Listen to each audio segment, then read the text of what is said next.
This episode of Kind of Funny Gamescast is brought to you by Movement Watches. Movement Watches was founded on the belief that style shouldn't break the bank. It's a good belief. Movement Watches started just $95 at a department store. You're looking at $400 to $500. They figured out that by selling online, they're able to cut out the middleman and the retail markup, providing the best possible price. We're talking classic design, quality construction, styled minimalism. Greg Miller looks awesome in his red and black watch, and you too can look sexy with a whole bunch of different color combos. Get 15% off today with free shipping and free returns by going to movementwatches.com/kinda. That's MVMTwatches.com/kinda. Join the movement. Best catch line ever, like always.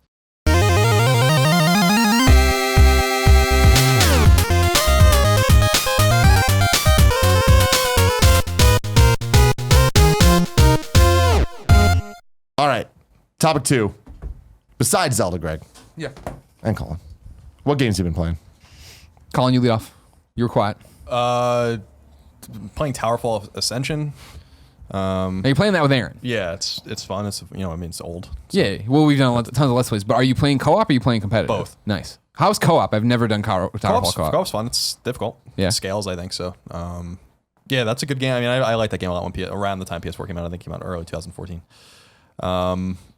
And what else? Well, Horizon I platinumed, and then Wildlands I played for maybe 5 hours or something like that.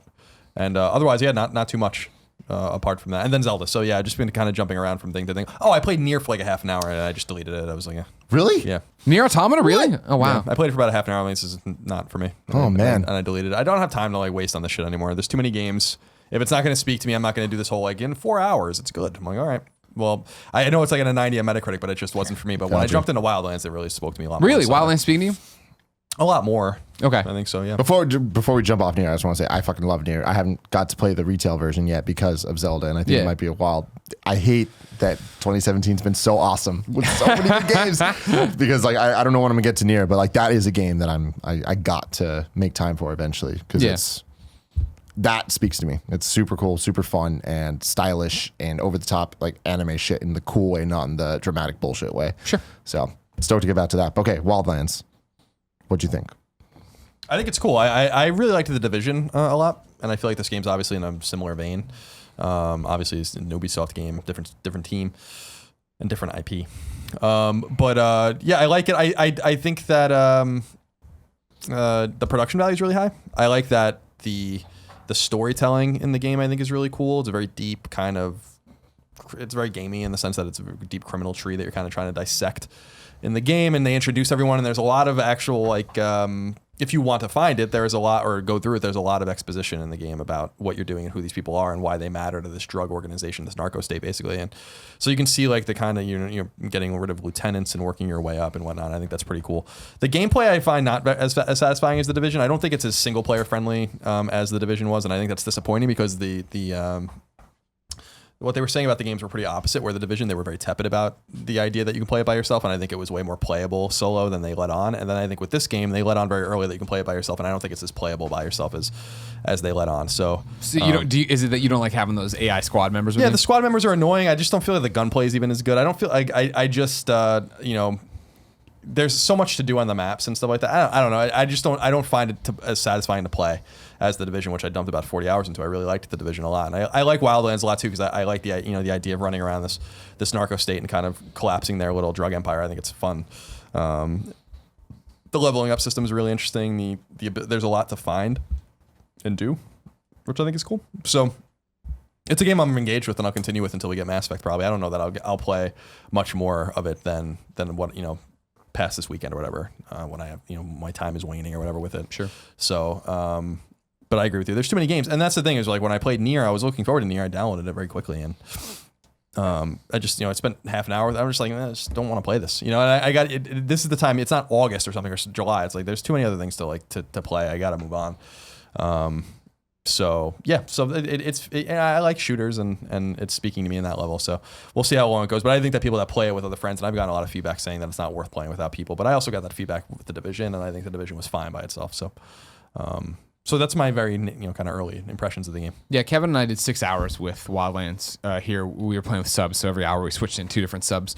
And I echo Colin to an extent. Like, I mean, that was my thing playing. I was like, no, this is not as good as The Division. Like, I really loved The Division. I loved our Let's Play we went and did of it and stuff. And that gameplay's still there. That goofiness is still there. But I feel like the game is almost so grounded and so like, all right, cool, it's this military thing, we're doing this thing, we're out there for this operation, that where there's no, not excitement to it, but there's no pomp and circumstance to it. Where The Division, yeah, all right, we're fighting cleaners who are guys walking around fucking flame throwing everything, and there's Joe Farrow over here screaming in his New York accent. There's all these different things that are really cool about it. Whereas this one, it is, all right, cool, there's this thing of bad guys, go in there and kill them. Now, the one caveat to what we're saying is the fact that Kevin and I jumped right in. We're like, troubleshooting, skipping through. I skipped through the main cinematic, which we had seen for all intents and purposes there. Like, I knew, I get the idea of it. So I'm not locked into the world. It wasn't your traditional, I think, what you normally think of with a multiplayer, where you're gonna play for like Division. I'll play for a little bit by myself, and then okay, it opens up, and now I can start getting people in there.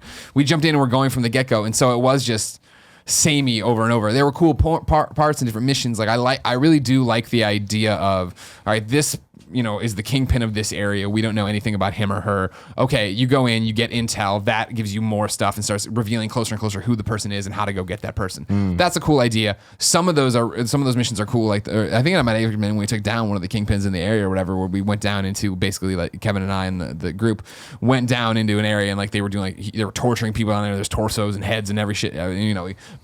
Breach the door, go in, kill them before they get the Gatling gun. That was a really fun mission that stands out. But the rest were, for me personally, I felt like, all right, cool, there's this giant thing in there, we're going to hack the guy's computer, or we're going to do this. And so you kind of approach it all from the same. Whereas Division, sure, is all in New York, but the variety of the people you're facing, I felt, made it all feel different. Like you're going from area to area, unless you disagree, Kev, like on the map in Wildlands, I didn't feel like I'm getting a new kind of a new person I'm fighting. It's just another drug lord gang, somebody who doesn't wear a shirt. Hey, I think for me the issue was that like I had no context. Like I was just whoever was joining us would kind of take control and be like, oh, let's go here. And so I looking at the map every once in a while, I'd be like, how the hell are we in like the bottom if we were up here? So it just seemed all like But I mean, I enjoyed the gameplay. Yeah, of it. you enjoyed the gameplay a lot, right? Yeah. Where the Division, I didn't enjoy as much, but I think that was because I automatically like I was playing with people that are much higher levels than me on the Division. Yeah. And every single time I would shoot people who would do nothing. Yeah, exactly. So it was like, it was just really frustrating that way, and I didn't feel that with Wildlands. Wildlands, yeah. Yeah, Wildlands is exactly what Colin's talking about though, where it's just like, oof, you came out at the wrong time. You know what I mean? Of like, yeah, I was like, when we did E3 with it, we were super high on it. When we did the Let's Play, we were super high on it. But now to actually be living in what March is like, man, sorry. And like one of the reasons I did, Nick made a joke of like, because we didn't do the morning show this week because we're going to PAX. You guys were in LA on Tuesday, and I was supposed to be off on another adventure somewhere else making videos on Tuesday and Wednesday. And so when my thing fell through, and I was like, all right, cool. Tuesday I'm just here. And it's like, all right, well, let's do this.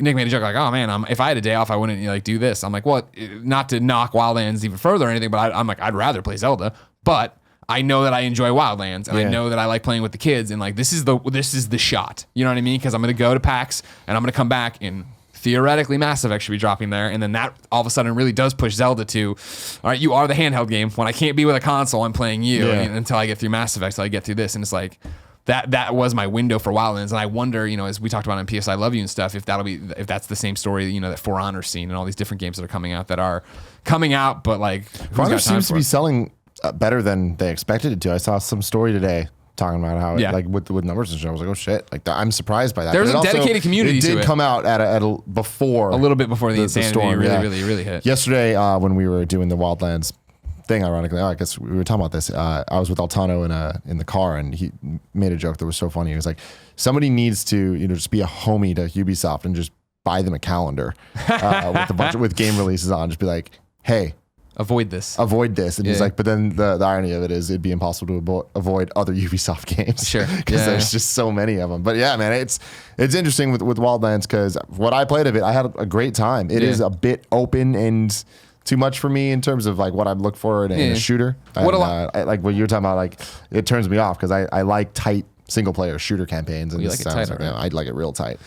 A lot of kids jumped in the chat and when they were watching us play, like, oh, this is giving me SOCOM vibes. And I'm like, oh, that's a great way to put it, and probably why I'm turned off a bit by it. Because I respect SOCOM, don't get me wrong, and I tried to play it back in the day and stuff. But it is that thing of like, it's cool, you know, we're taking helicopters up and jumping out and parachuting and being stupid idiots. But it is a game that is meant to be played more precisely. Yeah, it is like our that E3 trailer. Exactly. Where you are like, I'm trying to sync shots and like I hit X and a tutorial popped up and everybody's got their shot and I didn't. It's just like, all right, and it is that thing of like, all right, we're going in, and then somebody else, oh, they know we're here now. And I was like, ah, fuck. And then the unit ads are rolling in. They're coming in with their little fucking triangles. It's a whole thing. The shot syncing thing. Yeah. Has that been in other games? Like, is that like a common? I mean, for multiplayer stuff, I wouldn't be the guy to ask. Yeah, I would think SOCOM must have had something like that. Such a cool thing. Sure. Right? It makes you feel like a fucking badass. Like when we did in the Let's Play, I was like, this is a really cool function that this game has. Yeah. So yeah, Wildlands is cool, but that'll probably be the only time I do anything with it. So moving on from Wildlands. Yeah. What else you been playing, Greg? This is like the most fucking limp thing to say, but like Persona 5. And it's limp because you know how much I love Persona 5. Persona 5 got to us the day before Horizon got to us. And then when Horizon was clear, Switch and Zelda hit. So it's like, when the review lifted, I was over on Kotaku, our friend over there, Jason Schreier, talking about it or whatever. And he's like, I'm 46 or 3 hours in. I'm like, fuck, I spent a night with it. So I'm like 3 hours in. So any Persona fans know I'm not even vaguely through the tutorial, right? Like I've gone to the first thing. Morgana the cat is with us now. Like I got, you know what I mean? Like I got my Teddy. You did it. Yeah, exactly. Game over, right? But like that's happening. I understand it. I like where it's going. Like Persona 5 is living up to what I wanted out of Persona 5. Stylish, super fucking awesome. You know what I mean? The game I don't want to spoil anything, obviously. The game opens in a very interesting way in terms of like how they're telling you the story and how this is going to go.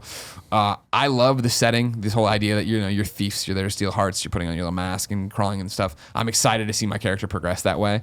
I was worried, and still am to an extent, but not really, about it being too samey to Persona 4. You know what I mean? Like all the Persona games are pretty much right. Like, oh, I'm the new kid in the town. Oh, all this fun crazy shit's happening. They merged nice things in there, whereas, like Persona 4, of course, was the TV world you went into. This one, this is through your phone. Like, I like that a lot. I like the idea of how it changes the world around you. Again, it's one of those, it's so early you can't tell. The cast seems cool, but your first friend who you meet in this game, who's going to be obviously in your party and everything else. I'm like, all right, cool. You give me Yosuke vibes, but you're not Yosuke. That's fine.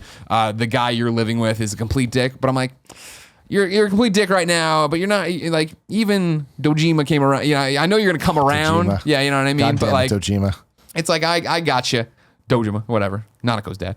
I got what you're throwing down here, but like, you're not as immediately like, oh, he's just a tough guy. Like, I mean, you kind of suck, but let's see if you come around. You just throw me up in an attic, you can go fuck yourself. Great style to it. Beautiful. I like when I'm playing the gameplay, but again, like I think I've got my first Persona, right? And I don't even think I know how to use it in quotes. The character knows how to use it, but anime cutscenes are great. Like it's, I want to get back to it, but it's not the Wildlands situation, but it is in terms of how things are hitting, right? Like when the fuck am I going to sit down and put 43 hours like Kotaku does into this game? Where are you going to find that time? Do you think that Persona 4 being on Vita kind of made that game for you, and like could that limit how much you put? Oh yeah, I mean that's a thing with every huge game, right? Like that's what we're talking about leading up to the release of the Switch or the announcement of the Switch. I'm like, I know it won't happen, but if they came out and they said Mass Effect Andromeda is going to be on this Switch day and date, I'm like, well, I'm playing it there. I love trophies, but I love the convenience and portability, and as much as we travel, that it's going to be with me anywhere I go. And so that was, I mean, I played, Persona 3 back in the day on PS2, so I mean, I'm used to sitting there, but again, times have changed, and there's too many fucking games out right now. There's too much happening. I'm going to obviously play through Persona 5, but I get that game, and I'm like, holy shit, like, we have code really early for this preview. I'm going to get so deep into it and be able to, be wet, and it didn't happen. And so now it's like, fuck, like, how realistically, how far am I going to get? And that sucks, but it's the nature of the beast, I guess. Nature of the beast. When you got them shrines to get. Mm-hmm. Got these horses to name. Got a whole fucking new galaxy to put the human race into in a little while. I'm going to be fucking every alien up there, Colin. I got to proliferate the human race. You know what I'm talking about. It's none of my business. I just want to fuck a Zora. I can't. You don't know? I don't know. You didn't beat Maybe the game you yet. can. You didn't beat the game Who the yet. hell knows what happens? What's up, beautiful? You're still here? Well, thanks for that. You can subscribe to youtube.com/kindafunny right there. Or you can subscribe to youtube.com/kindafunnygames right there. Or you can subscribe to us on Patreon and give us money and help my dreams come true right here. Love you.